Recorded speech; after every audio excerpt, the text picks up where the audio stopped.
Sebagaimana sudah pernah dia alami sewaktu peristiwa 17 Oktober 1952 gagal menggertak Bung Karno, Nasution kemudian tidak percaya kepada aksi kekerasan. Dia secara sadar memilih jalur konstitusi serta mengikuti aturan main yang sudah disepakati.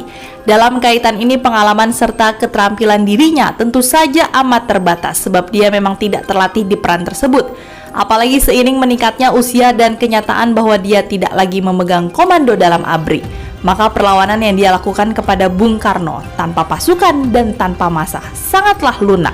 Pengalaman ditendang ke atas sekaligus dicopoti wewenangnya dalam komando ABRI terbukti seirama dengan keputusan CCPKI DN Aidit.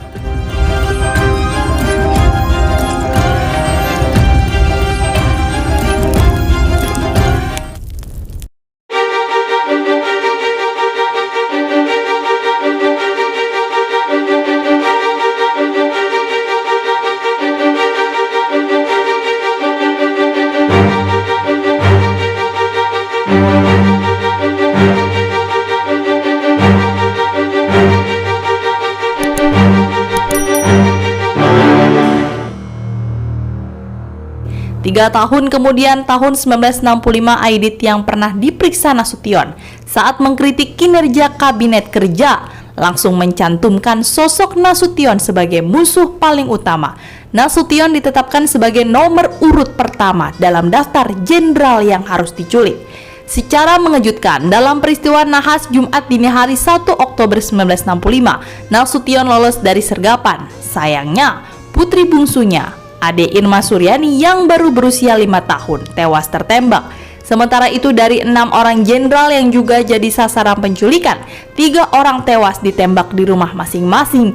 Sisanya termasuk seorang ajudan namun keliru disangka Nasution, dihabisi oleh para penculik di lubang buaya.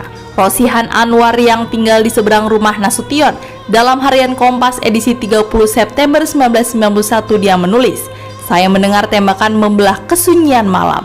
Suara teriakan laki-laki, bunyi truk meninggalkan tempat kejadian, dan mobil sedan dengan lampu besar menyala keluar dari rumah Nasution.